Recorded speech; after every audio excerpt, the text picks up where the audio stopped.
का जानेंगे हम लोग हिंदी के बारे में। हिंदी में अभी जानेंगे हम लोग फर्स्ट हिंदी, जो जिसको वारिका कहते हैं, उसका दूसरा वीडियो आज होगा। वो होगा धरते विश्वास। ये कहानी एक ऐसा है कहानी है कि एक बार सुने तो दिल को छू जाएगा, और दिल को ना छू जाए तो अब कमेंट कीजिएगा, मैं इस वीडियो को यूट्यूब से ही डिलीट कर दूंगा। क्यों कर रहा हूँ? क्योंकि इस वीडियो को बहुत शिद्दत से बना रहा हूँ। आप शिद्दत से देखिएगा, एक भी क्वेश्चन नहीं छूटेगा, और एक भी क्वेश्चन इस पार्ट में छूट गया ना, आप कहिएगा, बोलते हैं ना, कमेंट कीजिएगा, और 10 आदमी का कमेंट आएगा सर वीडियो समझ में नहीं आया, मैं इसको डिलीट कर दूंगा। सुनो ना, तो आज हम सुनेंगे।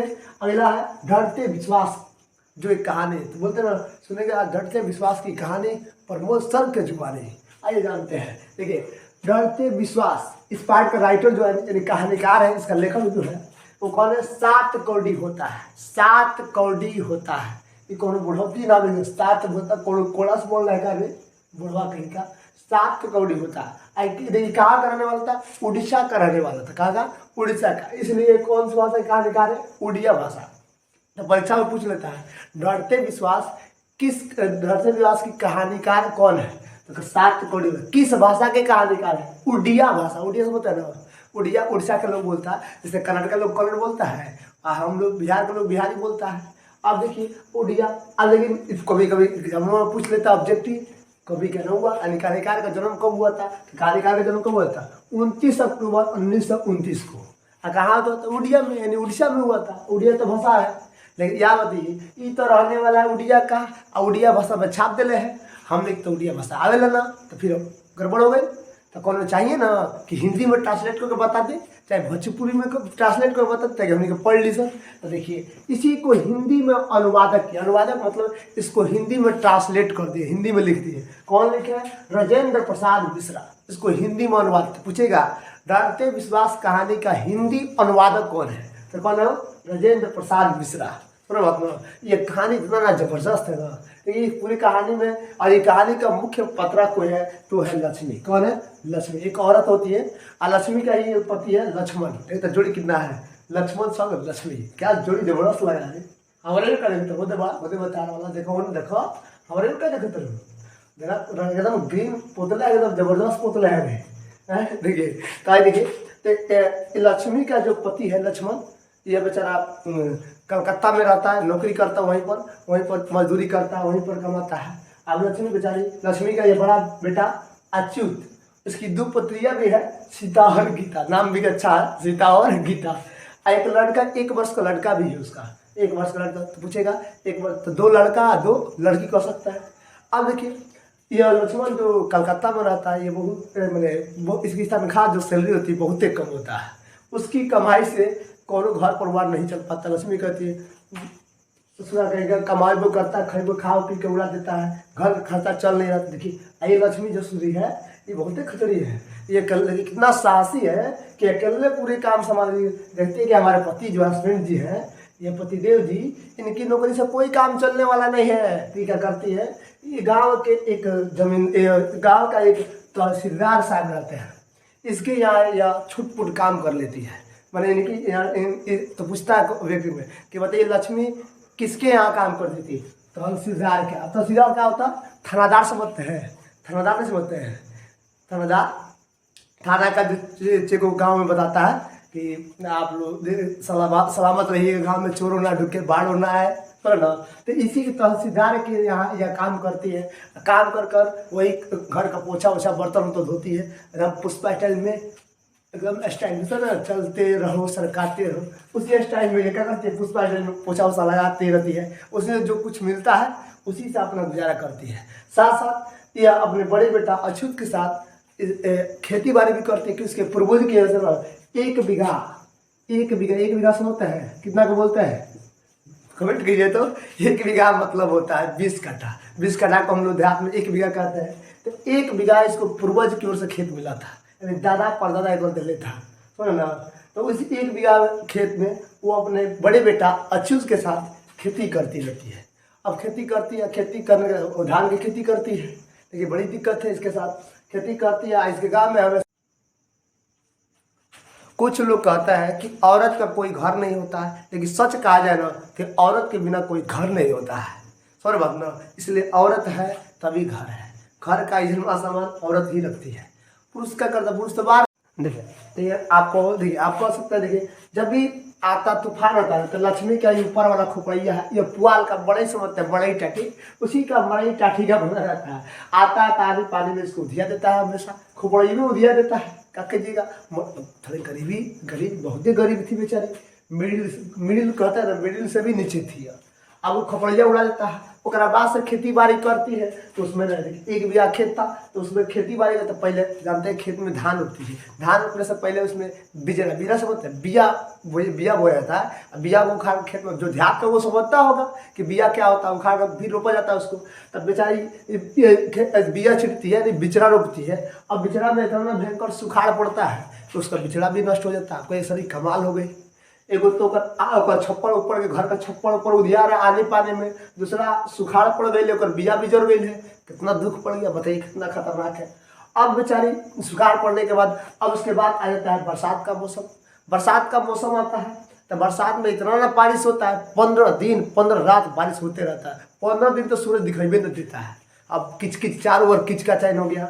अब किचान बरसात के बाद मौसम आ जाता है, अब उसके बाद आता है सबसे तबाही वाला मंजर। अब देखिए यहीं से मेन स्टोरी शुरू होता है, बाढ़ का।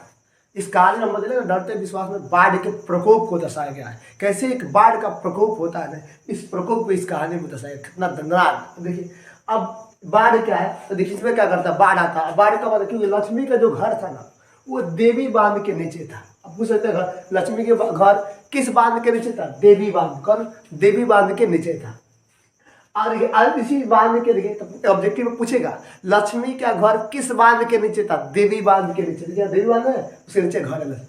अब इसके इस बांध के आगे कुछ ही दूर पर एक और बांध था, ढलाई बांध। करो ढलाई बांध, देखिए ढलाई बांध था। इसी बांध से इसके गांव में हमेशा बाढ़ आता रहता था, इसी बांध से। और उसी के ठीक बगल में एक और बांध था जिसको हम लोग हीरोकुंड बांध कहते हैं। हीरोकुंड बांध का नाम सुने होंगे कि कहाँ है हीरोकुंड बांध, उड़ीसा में। कहाँ है, उड़ीसा।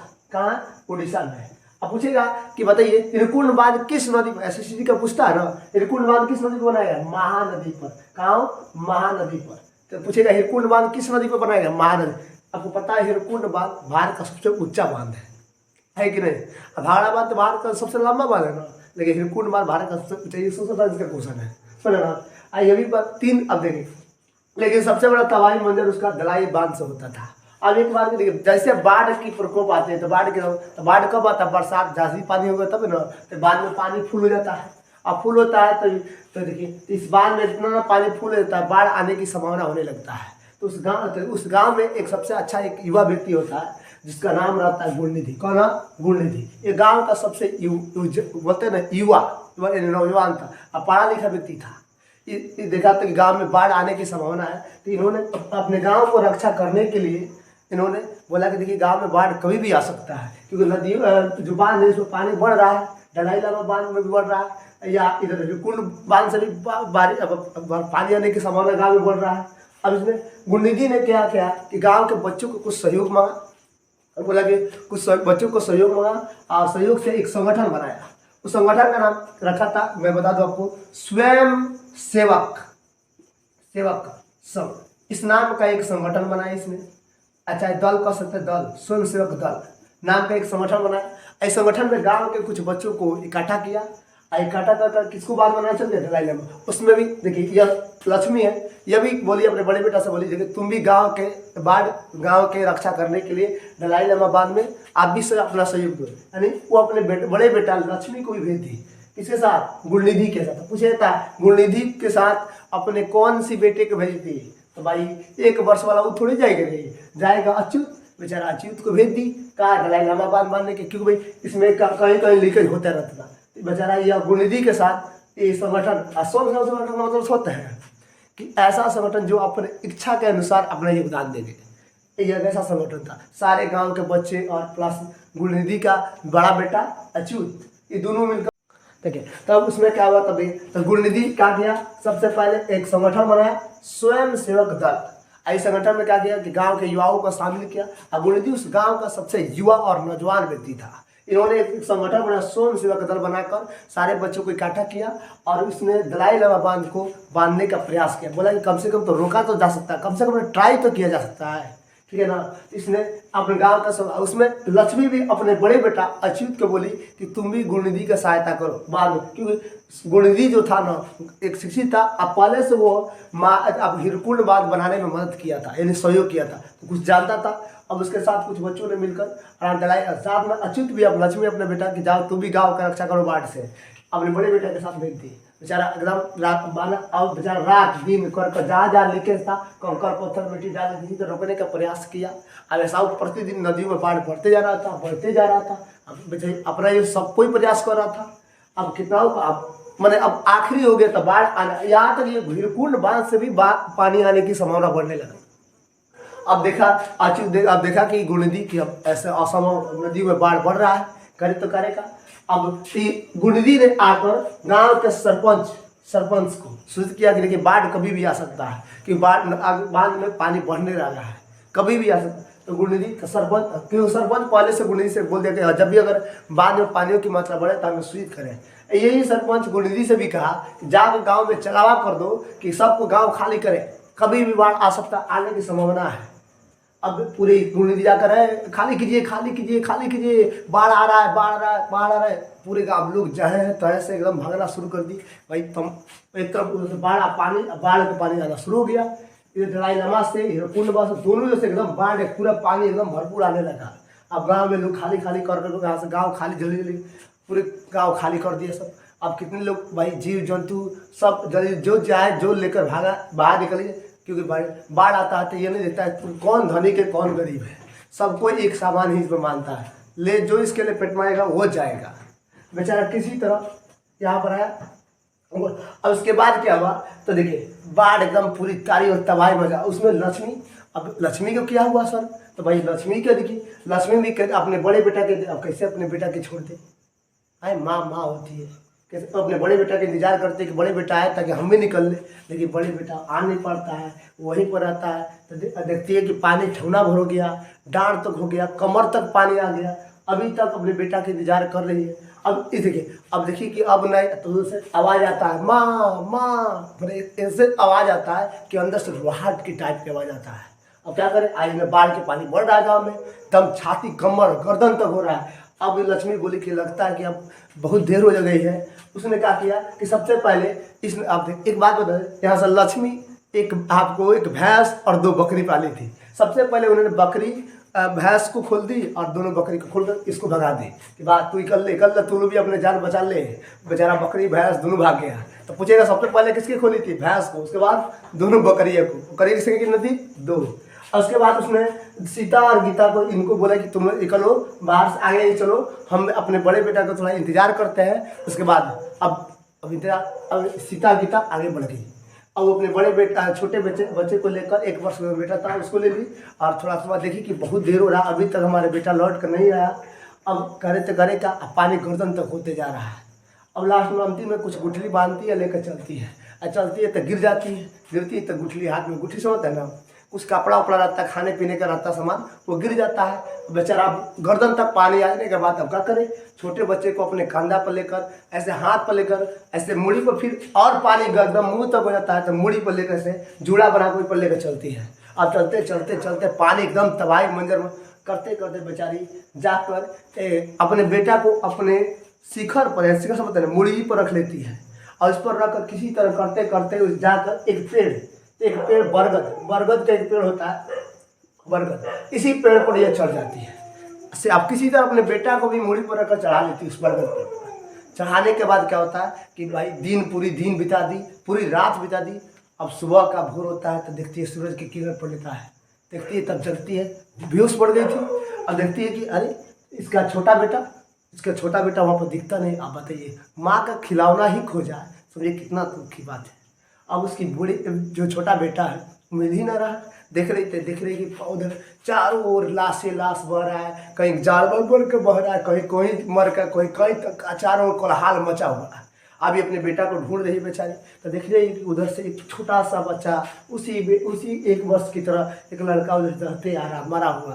बेचारी उस लड़के को पकड़ती है, अपने स्तन से लगाती है, दूध पिलाती है उसको। अब मरा बच्चा कैसे, माँ के ममता तो जानबे करते हैं, माँ के ममता का आगे दुनिया का हर ममता फेल है, आपको पता है ना। क्योंकि माँ का महात्मा कोई इसका पूरा नहीं कर सकता है। माँ का दूध का कर्ज कोई नहीं चुका सकता है। बेचारी वो छोटे बच्चों को लगाती है। अब उस जब उठती है वहाँ से, अब करे का देखती है कि चारों ओर एकदम बाढ़ की मंजर है। अब गांव के लोग बचने के लिए अब कुछ लोग गांव से भागकर कुछ लोग स्कूल में घुस गए थे। अब स्कूल में भी 400 से 500 लोग, 400 से लेकर 500 लोग स्कूल में भी थे। कुछ लोग गांव के मंदिर में चल गए थे। वहाँ पर मंदिर में किला था ऊंचा, वहाँ पर चल गए थे।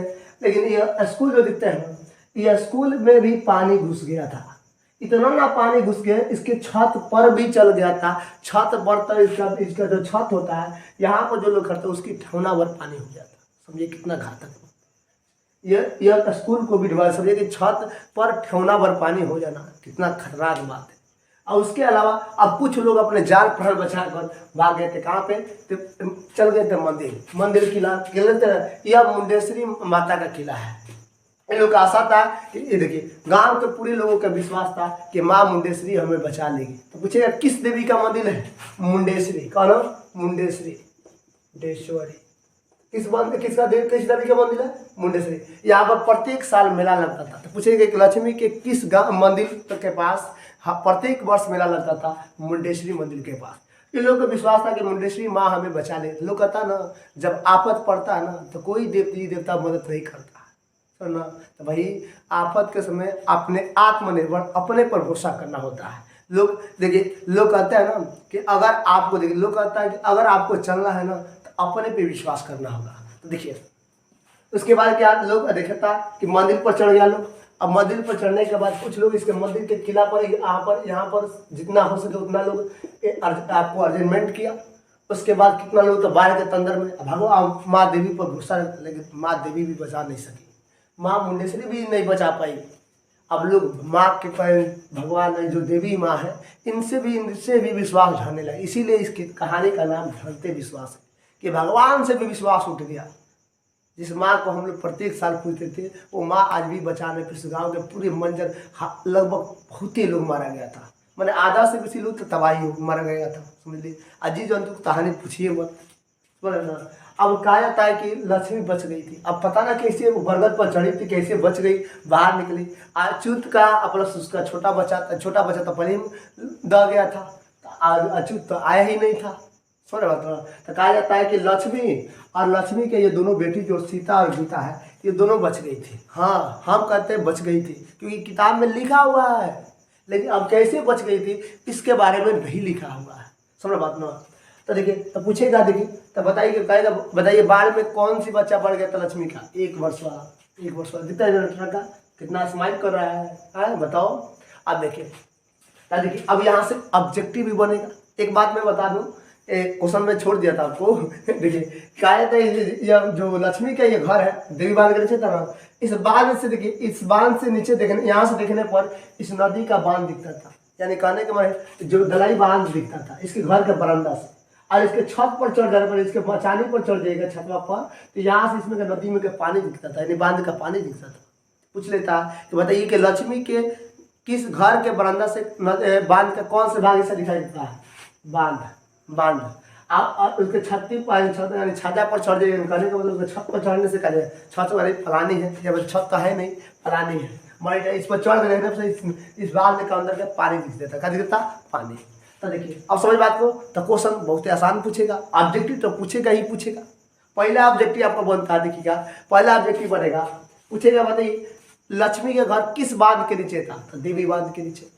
अब पूछेगा बताइए कि उसके बाद आपसे पूछेगा कि बताइए ढरते विश्वास इस कहानी का लेखक कौन है, कहानीकार कौन है? 7 कौड़ी होता है। कौन होता है? 7 कौड़ी होता है।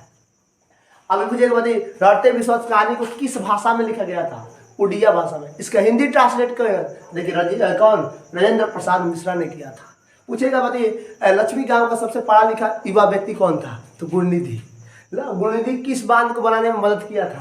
तो देखिए पहले उससे काम कर चुका था हिरकुंड में, बाद में हमने ढलाई बांध बनाने में इसने मदद किया। गांव के सही कौन? तो कौन समूह सहायता बनाया था? स्वयं सहायता संघ। कौन बनाया था? स्वयं सहायता संघ। इसमें कौन लक्ष्मी का कौन सा बेटा कार्य किया था? तो किया था अच्युत। कौन किया था? अच्युत। समझ बात ना? पूछेगा लक्ष्मी का जो हस्बैंड है लक्ष्मण कहाँ काम करता था? कलकत्ता। अब और देख लीजिए, आइए और अब एक भी अब बोलते हैं ना, एक भी ऑब्जेक्टिव नहीं बचेगा। और आगे देखिए थोड़ा सा, आपसे मैं एक बात बता दूं, देखिए जो लक्ष्मी का जो ससुर था, ससुर, इसमें ससुर का भी थोड़ा वो चर्चा है।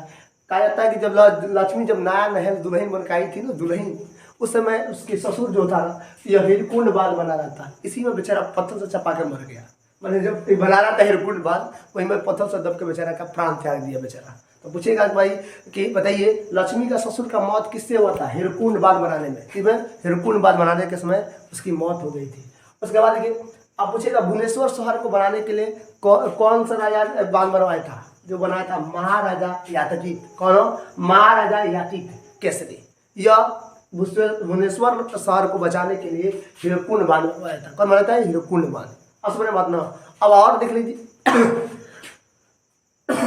अरे एक बात मैं और बता दूं आपको, पूछेगा कि देखिए पटवा का नंबर कैसे याद करेंगे? तो ये गुरु याद करने का ट्रिक है। ट्रिक क्या है? तो देखिए ढरते विश्वास आपको पता होना चाहिए। उसके गांव में क्या आता था? आनी तूफान आता। तो तूफान जो आता है सप्ताह के 7 दिन आता था। सप्ताह में कितने दिन था? 7 दिन। और 7 दिन आता था ना, सप्ताह में कितने दिन आता? 7 दिन। और उसके बाद क्या करता था? सप्ताह में 7 दिन एक पलानी जो होता है, पलानी उड़ जाता था, यानी उड़िया देता था। क्या देता? उड़ियाता था। उड़ियाता था मतलब समझते हैं? तो देखिए ढरते विश्वास में कहानी में बाढ़ का चर्चा है, ये बात सही है। एक सप्ताह में 7 दिन आता था, यानी 7 से कहा जाएगा 7 कौड़ी होता है। और उड़ाने से कहा जाएगा उड़िया। उड़िया उड़िया मतलब उड़ीसा भाषा, यानी उड़िया भाषा में इस कहानी को लिखा गया था। पूछेगा कि तूफान कब तक आता है? सप्ताह में 7 दिन। 7 दिन में 7 कौड़ी होता है। उड़ातना से उड़िया हो जाएगा, होना हो जाएगा। आसानी से याद कर सकते हैं किस भाषा के कहानीकार है। अब एक और बात मैं आपको बता दूं, एक और क्वेश्चन इससे पूछता है, थोड़ा ये गौर फरमाइएगा इस बात पर। पूछता है कि बताइए जो लक्ष्मी थी, जो लक्ष्मी है ना, लक्ष्मी किसके यहाँ काम करती थी? देखिए तहसीलदार साहब के यहाँ, यानी थानादार साहब के यहाँ काम करती थी। ये बात याद है। अब इसे अब सब्जेक्टिव भी क्वेश्चन बन जाएगा। ऑब्जेक्टिव तो छूटेगा नहीं, हम आशा नहीं पूरी गारंटी के साथ कहते हैं।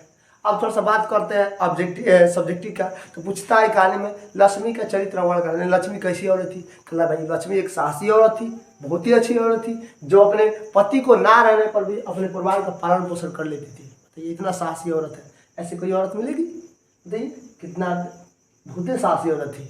अब पूछेगा गुणनिधि कौन था? तो गुणनिधि लक्ष्मी के गांव का सबसे युवान यानी युवा व्यक्ति, जो शिक्षित, जो ढलाई बांध बनाने में मदद किया था। आपको पूछेगा कि नहीं ढलते विश्वास कहानी को वर्णन करें, सारांश लिखे, पूरा लिख दीजिएगा। इसके बारे में डायग्राम बता दीजिए कौन कौन भाग लिया है, बता दीजिएगा, कोई दिक्कत नहीं है। और कौन क्वेश्चन पूछेगा? इससे ये 3 क्वेश्चन से बेसी इसमें आज तक कोई पूछा ही नहीं है, क्योंकि भाई 3 क्वेश्चन बहुत है, बेस्ट है, समझ बात ना। और उसके बाद अगर आगे बात करें तो आपसे एक बात और पूछ लेगा। देखिए पूछेगा कि अब यह हिरकुंड बांध कहाँ तक? उड़ीसा में है। ये बात आपको पहले से, ये तीनों बांध तीनों के तीनों उड़ीसा में है। कहाँ है? उड़ीसा में है, याद रखिए। तीनों के 3 बांध कहाँ? उड़ीसा में है। अब देखिए, तो देखिए अब आपको और आपसे बात करें तो पूछेगा तो एक और, अब इससे बेस ज़्यादा क्वेश्चन पूछेगा नहीं, ठीक है। अब देखिए कोई कमेंट कर रहा है, कौन कमेंट कर रहा हो? कौन कमेंट कर रहा है? ठीक है, कौन बोलिए तो कालिका, कौन है कमेंट कर रहा है? अच्छे कह रहा है कि सर थोड़ा सा एक माँ पर शहरी मार दीजिए। चलिए मार देते हैं। लोग कहते हैं ना, एक फूल कभी 2 बार नहीं खिलता, एक जिंदगी 2 बार नहीं मिलती। मिलने के लिए तो हजारों लोग मिल जाते हैं, लेकिन हजारों गलतियों को माफ करने वाले माँ बाप नहीं मिलता, माँ बाप नहीं मिलता। देखिए यह शायरी माँ के लिए है। देखिए लक्ष्मी कितनी कितनी साहसी औरत है। लोग औरत को कमज़ोर बोलता है, लेकिन औरत कमज़ोर नहीं होती है बबू।